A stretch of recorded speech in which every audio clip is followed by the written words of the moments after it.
ईद की खगुशियां हो आपके दिल में बसी, अल्लाह की रहमत से रोशन हो हर एक सुबह। ईद मुबारक हो आपको, सुकून हो हर कदम, दुआ है कि अल्लाह की बरकत हो हर तरफ। सलाम अलैकुम वरहमतुल्लाहि व बरकातुहू।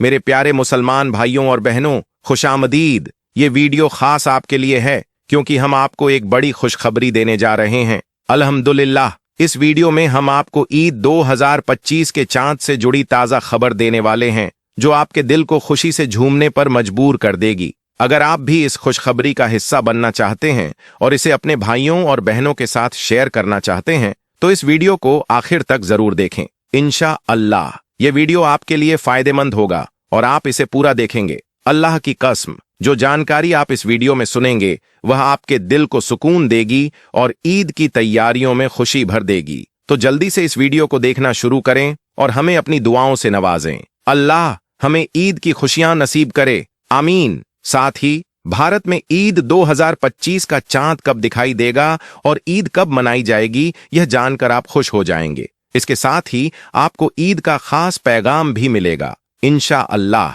आप इस वीडियो को पूरा देखेंगे और अपनी दुआ देंगे। तो चलिए अल्लाह की इस नेमत को जानें और खुशियों में शरीक हों। शुरू करते हैं। इसी तरह की इस्लामिक घटनाओं और वाक्य से रूबरू होते रहने के लिए आज ही सब्सक्राइब करें हमारे चैनल इस्लाम हिस्ट्री को और साथ ही बेल आइकॉन को प्रेस करें। दोस्तों, ईद के चांद को लेकर सऊदी अरब से एक बड़ी खबर सामने आई है। सऊदी अरब की चांद कमेटी और उलमाए इकराम ने स्पष्ट कर दिया है कि 2025 में 29 रोजों के बाद ईद मनाई जाएगी। इस हिसाब से सऊदी अरब में आज 29 मार्च 2025 की शाम को ईद का चांद दिखाई देगा और 30 मार्च 2025 अतवार के दिन ईद मनाई जाएगी। जैसा कि आप जानते हैं, सऊदी अरब, दुबई, कतर और बहरीन में चांद भारत से एक दिन पहले दिखाई देता है। इस वजह से सऊदी अरब में 28वां रोजा था जबकि भारत में 27वां। सऊदी अरब की चांद कमेटी ने कहा है कि आज 29 मार्च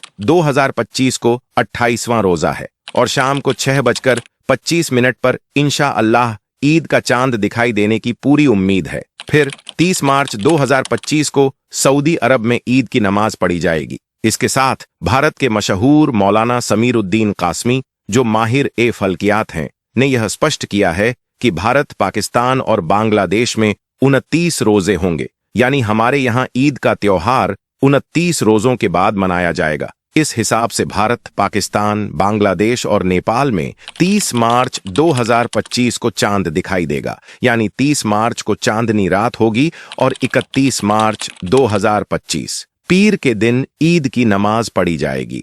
मगर इसके साथ ही सऊदी अरब की चांद कमेटी ने यह भी बताया है कि चांद का दिखाई देना या न होना अल्लाह के हाथ में है। अगर 29 मार्च 2025 की शाम को ईद का चांद नहीं दिखाई देता तो 30 मार्च को चांद दिखाई देगा और 31 मार्च 2025 यानी पीर को सऊदी अरब में ईद मनाई जाएगी। दिल्ली के शाही इमाम ने भी यह साफ किया कि अगर सऊदी अरब में 30 मार्च को ईद की नमाज होती है तो हमारे यहाँ भी 31 मार्च को ईद की नमाज होगी। ईद की खबर सुनना हर मुसलमान के लिए एक बड़ी खुशखबरी होती है। दोस्तों, अब हम आपको बताते हैं कि इस दुनिया में ईद की शुरुआत कब हुई, यानी कि इस दुनिया में सबसे पहली ईद कब मनाई गई और ईद का यौम क्यों मनाया जाता है। ईद हमें क्या खास पैगाम देती है, जानकर यकीनन आप भी हैरान रह जाओगे। ईद सिर्फ एक दिन की खुशियां नहीं है, बल्कि यह हमारे लिए एक नई शुरुआत, ताजगी और एक प्रेरणा का यौम है। इस दिन हम अपनी मेहनत और इबादत का इनाम पाते हैं,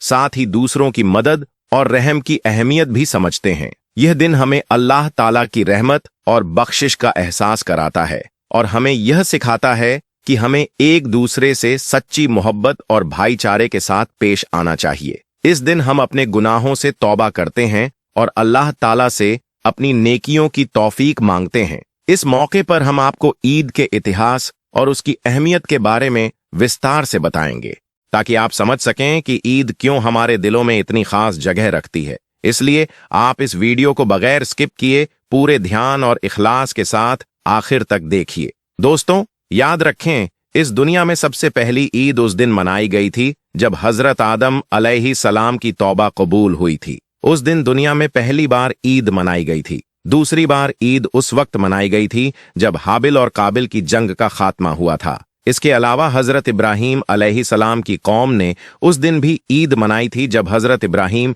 अलैहिस्सलाम पर नमरूद की आग ठंडी हो गई थी, जबकि हजरत यूनुस अलैहिस्सलाम की उम्मत ने उस दिन ईद मनाई थी जब हजरत यूनुस अलैहिस्सलाम को मछली की कैद से रिहाई मिली थी। इसी तरह से हजरत मूसा अलैहिस्सलाम की कौम ने उस दिन ईद मनाई थी जब हजरत मूसा अलैहिस्सलाम अल्लाह की मदद से बनी इज़राइल को फिरौन के जुल्म से निजात दिलाई थी। इसके अलावा हजरत ईसा अलैहिस्सलाम की उम्मत ने उस दिन ईद मनाई थी जब हजरत ईसा अलैहिस्सलाम का जन्म हुआ था, और आज भी ईसाई लोग उस दिन को ईद के तौर पर मनाते हैं।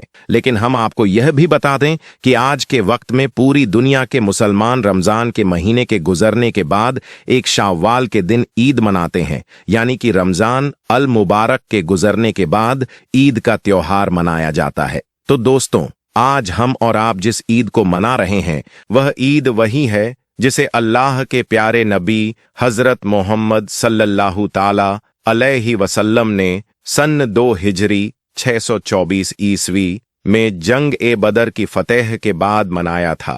यह ईद इस्लामिक परंपरा के हिसाब से रमजान के बाद शाव्वाल महीने के पहले दिन मनाई जाती है। अल्लाह के प्यारे नबी हजरत मोहम्मद सल्लल्लाहु ताला अलैहि वसल्लम ने जंग ए बदर में दुश्मनों को शिकस्त दी थी, इसीलिए आपने इस खुशी में सबसे पहली ईद मनाई थी। रिवायतों में है कि हजरत मोहम्मद सल्लल्लाहु ताला अलैहि वसल्लम के हिजरत से पहले मदीना के लोग 2 ईद मनाया करते थे, और इस दौरान वे सीटियां बजाते और तरह तरह के खेल खेला करते थे। इस मौके पर मेले भी लगाते थे। लेकिन जब अल्लाह के प्यारे नबी हजरत मोहम्मद सल्लल्लाहु ताला अलैहि वसल्लम मदीना शरीफ में तशरीफ ले आए तो मदीना में सिर्फ इस्लामी फिक्र और दीनी मिजाज के अनुसार इस्लामी तौर तरीकों के तहत जिंदगी का गुजर बसर शुरू हुआ। हजरत अनस रजी अल्लाहु ताला अन्हु से रिवायत है कि इससे पहले मदीना के लोग 2 त्योहार मनाते थे जिनमें वे खेल तमाशे किया करते थे। जब अल्लाह के प्यारे नबी ने उनसे दरियाफ्त किया, यानी उनसे पूछा कि ये 2 दिन जो तुम मनाते हो उनकी हकीकत क्या है, तो उन्होंने अर्ज किया कि या रसूल अल्लाह, हम जमाना जाहिलियत से इन त्योहारों को इसी तरह से मनाते आ रहे हैं। यह सुनकर अल्लाह के प्यारे नबी सल्लल्लाहु ताला अलैहि वसल्लम ने इरशाद फरमाया कि अल्लाह ताला ने तुम्हारे इन दोनों त्योहारों के बदले में तुम्हारे लिए 2 बेहतर दिन मुकर्रर फरमा दिए हैं। पहला दिन ईद उल अजहा है और दूसरा दिन ईद उल फितर है। दोस्तों, अब हम आपको बताते हैं कि मुसलमान ईद उल फितर का त्योहार क्यों मनाते हैं, यानी कि ईद उल फितर की शुरुआत कब हुई। याद रखें, रमजान का महीना इस्लामी कैलेंडर के हिसाब से 9वां महीना है, जो सबसे मुबारक और पाक महीना है। रमजान के महीने में मुसलमान पूरे महीने रोजे रखते हैं और अल्लाह ताला की इबादत करते हैं। रमजान के महीने के बाद अगले महीने यानी कि शव्वाल की पहली चांद की रात ईद की चांद रात होती है, यानी कि अगला चांद दिखाई देने के बाद ईद का ऐलान किया जाता है, मतलब कि ईद उल फितर का ऐलान कर दिया जाता है। याद रखें, ईद उल फितर इबादत और अल्लाह ताला की तरफ से हमारे लिए एक इनाम का दिन है। इस दिन मुसलमान अल्लाह ताला का शुक्र अदा करते हैं कि अल्लाह पाक ने हमें रोजा रखने की तौफीक दी, ताकत दी और हमें गुनाहों से महफूज रखा। दोस्तों, इसके अलावा हम आपको यह भी बता दें कि रमजान के मुबारक महीने में ही कुरान पाक नाजिल हुई थी, इसलिए मुसलमान ईद के दिन इस बात की भी खुशी और जश्न मनाते हैं। इसके अलावा रमजान के पूरे महीने में मुसलमान रोजे रखते हैं, अल्लाह ताला की इबादत करते हैं और कामयाबी हासिल करते हैं। ईद इस बात का भी जश्न है। इसके अलावा कुरान पाक के मुताबिक रमजान के महीने में रोजा रखने के बाद अल्लाह ताला अपने बंदों को बख्शीश और इनाम देता है, इसलिए इस दिन को ईद कहते हैं। बख्शीश और इनाम की इस ईदी को ईद उल फितर भी कहा जाता है। दोस्तों, अगर आपको यह वीडियो पसंद आया हो तो इसे दिल से एक लाइक जरूर दें और इसे अपने भाइयों और बहनों के साथ शेयर करें, ताकि ईद से पहले यह पैगाम और ज्यादा मुसलमानों तक पहुंच सके। इस वीडियो को देखने का शुक्रिया। अल्लाह ताला हम सबको ईद की मुबारकबाद दे और हम सबको अपनी हिदायत दे।